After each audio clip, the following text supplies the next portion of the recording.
Durante séculos, a humanidade vem tentando desvendar os mistérios do cosmo, anelando responder às perguntas mais transcendentais relacionadas com nossa origem e destino.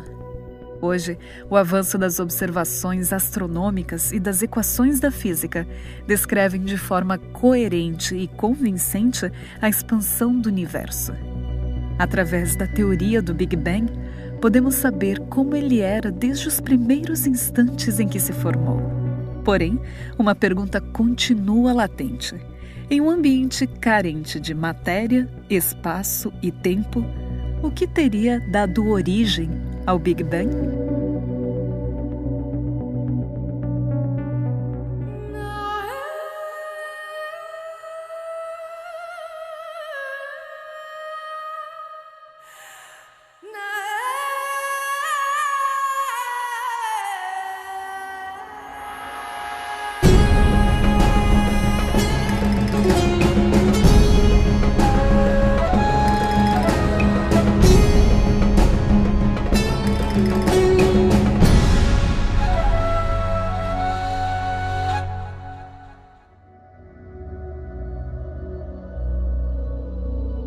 If you look out into the universe, measure light coming from galaxies that we see around us, you'll notice that the galaxies are all receding away from each other, and space itself seems to be expanding. But as I said, if you run that tape backwards in time, that means everything comes together and that it all expanded outward explosively from that point. So another way I like to think about this, because I believe, God made the universe and everything in it, is that, in the Bible, we're not told what happened when God said, let there be a universe. But something big and exciting, I'm sure, was what happened. A partir do momento que aquele ponto começa a se expandir, a primeira entidade que surge são as radiações eletromagnéticas. Nós, humanos, conhecemos ela como a luz. Conforme ele se expande, a tendência é a temperatura diminuir. Com a temperatura diminuindo, foi possível o surgimento das primeiras partículas. Conforme o tempo vai passando, vai havendo essa expansão e vai esfriando, essas partículas começam a se unir, formando os primeiros átomos. O primeiro átomo, o mais simples de todos, é o átomo do hidrogênio. Essa sopa de átomos, ela começa a se interagir, tá? E começam a surgir as primeiras estrelas. Mas chega um momento que o combustível primordial dela acaba. Ou chega, não é mais sustentável a existência dela. E ela morre, espalhando todos esses átomos pelo universo. Essa que eu acabei de explicar, é basicamente o início do universo descrito por essa chamada teoria do Big Bang, baseada na teoria da relatividade geral de Einstein.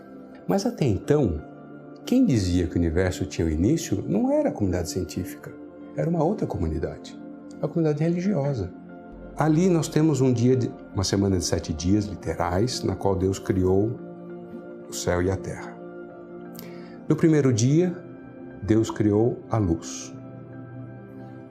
No segundo dia, houve separação no firmamento, a água embaixo e o firmamento no céu. No terceiro dia, a separação da parte seca, né? E o surgimento dos primeiros seres vivos, os vegetais. No quarto dia, nós temos o surgimento do Sol e as estrelas, e a Lua. Algo relacionado ao primeiro dia, né? Os protagonistas, que emite a luz ou reflete a luz. No quarto dia, você tem os animais aquáticos e aéreos, remetendo novamente ao segundo dia, onde foi gerado a água, criados os mares. No sexto dia, você tem os animais terrestres, remetendo ao terceiro dia.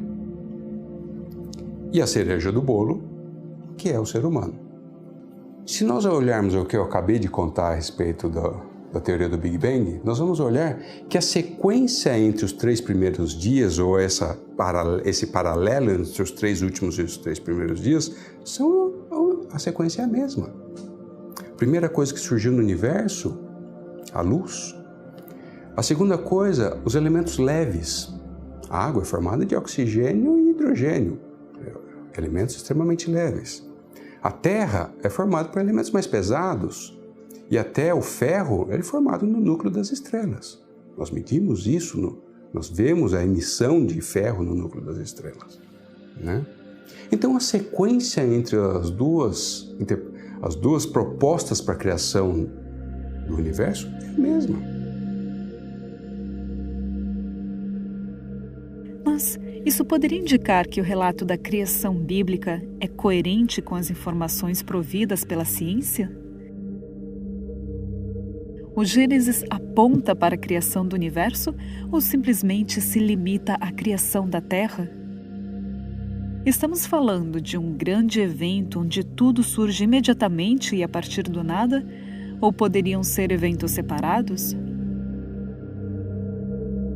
When we read Genesis 1:1, it seems quite simple.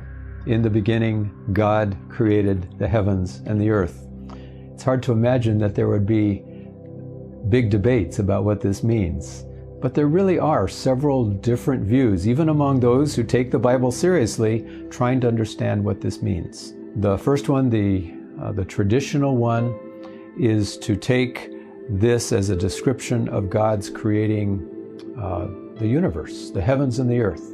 The heavens referring to the one extreme of God's creation and the earth to the other extreme of God's creation. And so he's really saying the heavens and the earth is a shorthand for saying everything that was created.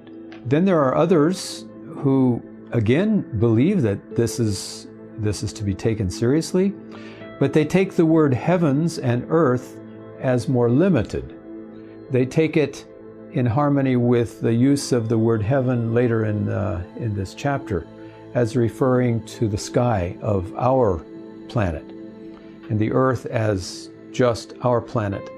And so it's describing then God's beginning for this earth, but not for the whole universe. Then the other difference is to whether we take this verse as an independent clause, as a regular statement, in the beginning God created the heavens and the earth, or we take it as a dependent clause. When God began to create the heavens and the earth, comma, the earth was without form and void and so forth. And that makes a big difference. Independent clause, as a full sentence, then it implies that God was before everything, that it was we say it in Latin, creatio ex nihilo, creation out of nothing. That before God, there was nothing except God. Whereas if you take it as when God began to create the heavens and the earth, comma, the earth was, well, it assumes that the earth is already in existence as God's starting to create. So is the earth then existing forever? Are the heavens existing forever? Is matter eternal, just as God is eternal?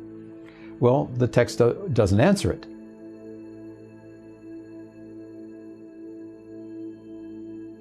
The word Shemayim means heavens. It can mean sky, the immediate surrounding firmament, or it can also mean the distant heavens, where the distant heavens where the stars are. And it depends upon the context. In the beginning, God created the heavens and the earth. We have these two words, heavens and earth, together.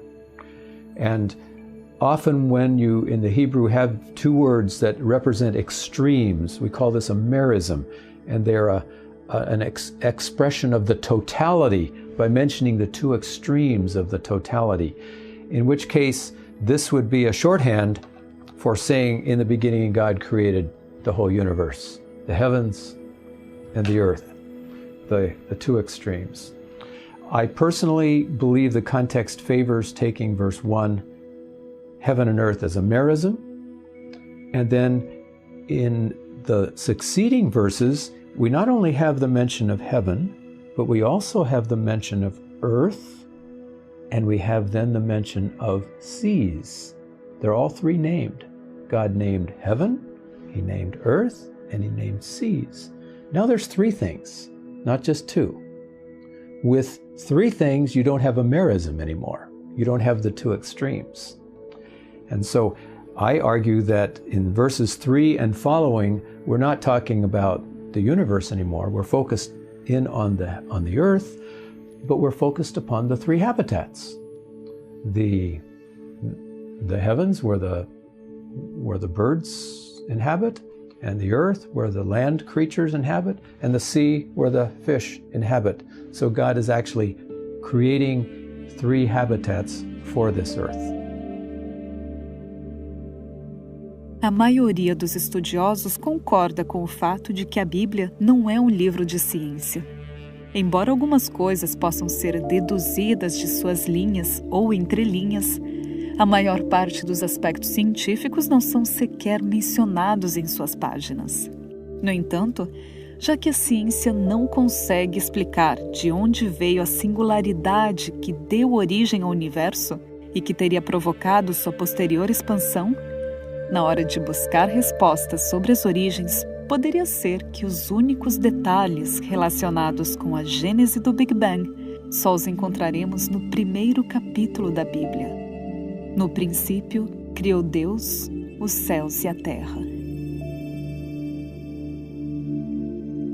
Every day, throughout all these 6 days of creation, begins with the words, "And God said, let there be light. And God said, let there be a firmament. And God said." So every day starts with "and God said." But the first "and God said" is in verse 3. So what about those first two verses? They seem to be outside the first day of the creation week. And my answer to that is, yes, God created them. The first 2 days are describing also God's creation, but earlier creation, where he creates the raw materials, and then he starts forming and filling them. I don't take that position because I'm trying to harmonize with science. I take it because I think it's the best reading of the Hebrew text. One advantage for science with the interpretation that I'm suggesting is that if God created in the first stage long ago, we don't know how long ago, then the light that's coming from these stars that are many billions of light years away, maybe he did create those billions of years ago, and we're just now getting the light from them. And the rocks that we test to be very old, well, maybe those were very old because he created the rocks, the raw materials of this earth, a long time ago. But it does not affect what we say about life on earth. That was within the 6 days of creation very recently, according to the genealogies of Genesis chapter 5 and Genesis chapter 11. Se o universo foi criado em um momento desconhecido para nós no tempo, em um princípio do qual não temos referência, isso indicaria que a criação não aconteceu em uma semana literal? Uno puede acercarse al texto bíblico a nivel interpretativo desde la metodología de confiar en el texto bíblico y creer en el texto bíblico. Ese es un método. El otro es emplear el texto bíblico no como lectura, sino como para lectura. Ese sistema hermenéutico parte de los a priori que yo tengo y con ellos intento acercarme al texto bíblico. Mis a priori son ya filtros con relación al texto bíblico. Yo pertenezco al área de la teología bíblica. En la teología bíblica, frente a la teología sistemática, nosotros usamos un método inductivo. Eso quiere decir que yo me despojo de todas mis ideas y me enfrento al texto. Y me enfrento al texto en el original, en su contexto, en sus lecturas, pero en sus lecturas, no en sus paralecturas. O sea, no intento extraer del texto lo que yo quiero extraer del texto. Eso sería un sistema deductivo, un sistema diferente, ¿no? Entonces yo me acerco desde los términos que se usan, cómo se emplean, qué condiciones tienen. Entonces, si alguien cree en el texto bíblico, si alguien quiere ser honesto con el texto bíblico, ha de hacer una lectura de corte inductivo. Cuando yo leo sobre la creación, y me encuentro con unos términos en ese espacio que hablan de un relato, yo me encuentro, en primer lugar, que es un relato secuencial. Está claro, la formulación en el original me expresa esto, cómo están los verbos, cómo están las partículas que yo me encuentro en el relato, me hablan de un relato secuencial. Una secuencialidad además lógica. Bueno, cuando yo hago esa lectura, yo me encuentro que en el original, en hebreo, la formulación de los días no es una formulación ambigua, no es relativa. Cuando se hablan de días, son días de 24 horas, son días, son nuestros días. No estamos hablando de periodos, no estamos hablando de eones. En primer lugar, porque la secuencia no sería lógica. Y en segundo lugar, porque el número, los números que se emplean en el relato, es un tipo de adjetivos ordinales, siempre en hebreo expresan días de 24 horas. You have God saying the narrator writing down, I believe it was Moses who was writing this, at the end of every day, Moses said, and there was evening and there was morning, a first day, second day, third day, fourth day. So he gives the cycle of an evening and morning, which is not millions or billions of years. It's a cycle that we are very acquainted with still today. You go to the hundreds of places elsewhere in the Bible where you have this first day, second day, using a number as an adjective and then the word day. It's always a literal day. It's never a figurative day. And so to be consistent, this would need to be a literal day.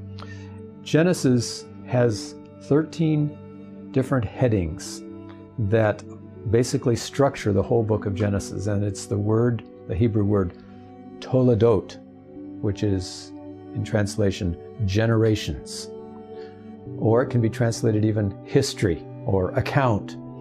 And each major section of Genesis is given this heading, sometimes at the beginning, sometimes at the end. These are the generations of the heavens and the earth when they were created. These are the generations of Noah. These are the generations of Jacob, of Joseph. The whole story of Genesis has these as the headings. Now, if the same word is used for the heading of all the sections, well, either they're all literal or they're all not literal.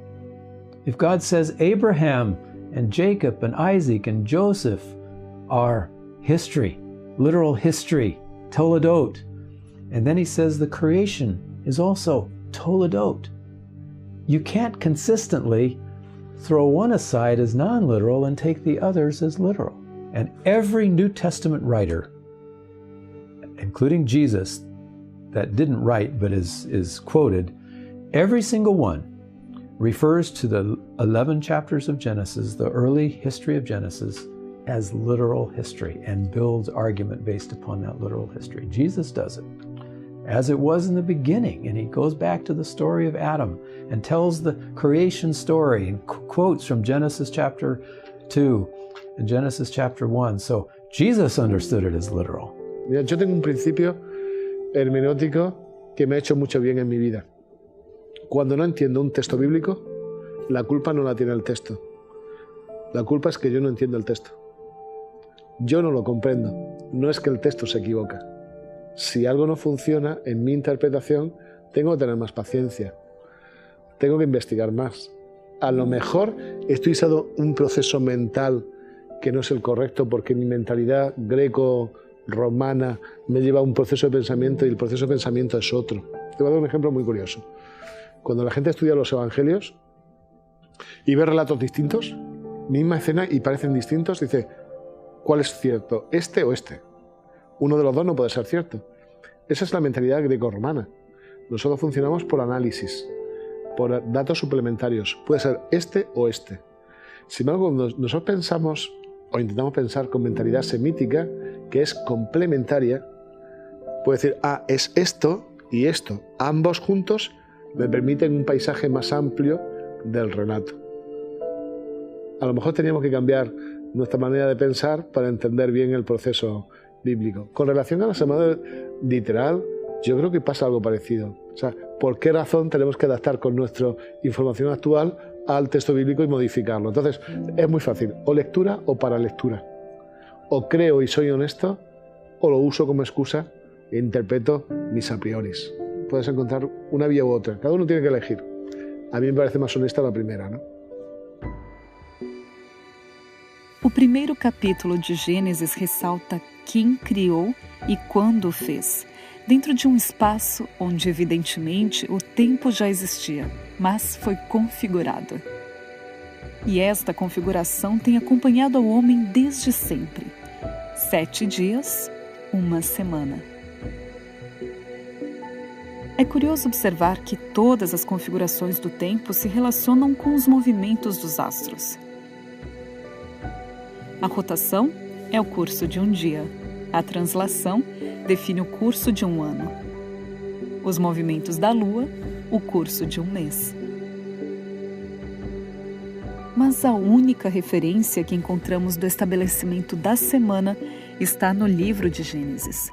Não há nenhum astro, sol ou lua, ou nenhum ciclo natural óbvio a que podemos atribuir diretamente este pequeno período. E é curioso que quase todas as culturas da Terra seguem esta mesma unidade de tempo. O mais intrigante é que a nossa própria biologia respeita o ciclo de 7 dias. O biorritmo de 7 dias é uma descoberta relativamente recente e se manifesta em forma de pequenas variações na pressão e no pulsar do nosso coração. E não somos os únicos com esse ritmo. Inclusive, organismos simples, como bactérias, animais unicelulares e algas, parecem obedecer a este ciclo. É intrigante que nenhum historiador consegue explicar de maneira conclusiva a origem da semana de 7 dias. Seria a semana mais antiga do que a própria humanidade, como está registrado no relato da criação em Gênesis? Às vezes eu fico me perguntando, quando nós procuramos na ciência informações, dados ou interpretações para comprovar aquilo que nós acreditamos, nós realmente acreditamos naquilo que dizemos acreditar? Fé não é justamente acreditar no que não tem prova, no que você não vê, no que você não pode tocar? Entende? Agora, existem evidências? Existem. Elas estão aí por toda parte. Evidências que eu digo assim, coisas que você não consegue explicar. Quando eu vejo a astronomia, uma coisa que eu amo, e eu vejo como a Terra é pequena, como a Terra é desprotegida em escala cósmica. Tem os cinturões, tem as camadas que nos protegem da radiação solar, radiação cósmica, tudo. A Terra é um invólucro muito bom para a nossa vida. Mas se você vê lá fora o que acontece, galáxias de bilhões de estrelas trombando com outras galáxias de bilhões de estrelas, estrelas como Eta Carinae, que em 1843, se não me engano, num soluço expeliu massa suficiente para, como se fossem 2 sóis nossos. Ela tem 160 vezes mais massa do que o nosso Sol. E num único soluço ela expeliu massa como se fossem 2. Imagina, são eventos cataclísmicos de energias absurdamente fora de qualquer propósito da nossa vida comum. Quando eu vejo um universo tão grande, com tantos mistérios, com tantas coisas que nós não conseguimos conceber, e eu acredito que há um ser que criou tudo isso e que nos criou nesse rochedinho aqui, e que um dia ele veio aqui morrer por nós. É inconcebível isso, é insano, foge a qualquer propósito da nossa razão uma coisa dessa. Eu não consigo conceber algo mais maravilhoso do que isso.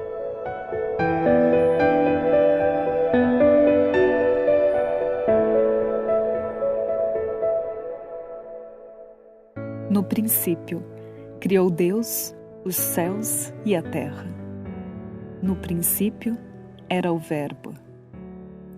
E a terra estava sem forma e vazia, e o Espírito de Deus pairava sobre as águas.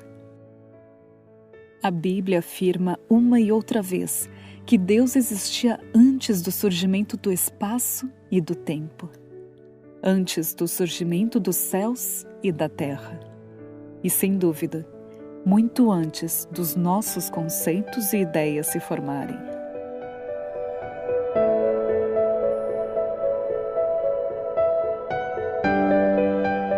Ele existia no princípio, em nosso princípio, o que sugere que ele existia ainda antes de todo o começo, além dos limites do tempo.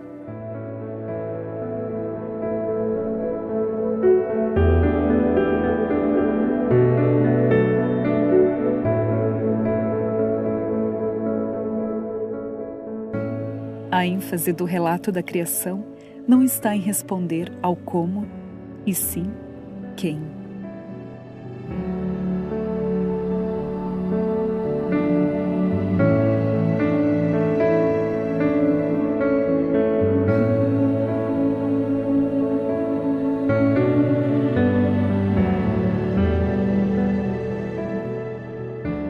Aquele cuja inteligência, sofisticação e capacidade de nos criar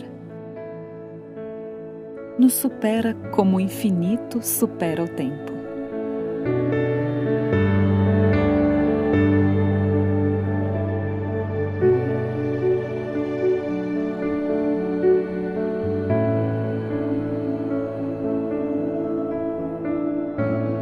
E é para entender o nosso real tamanho que no próximo programa viajaremos através do espaço, em uma jornada que irá mudar as nossas perspectivas.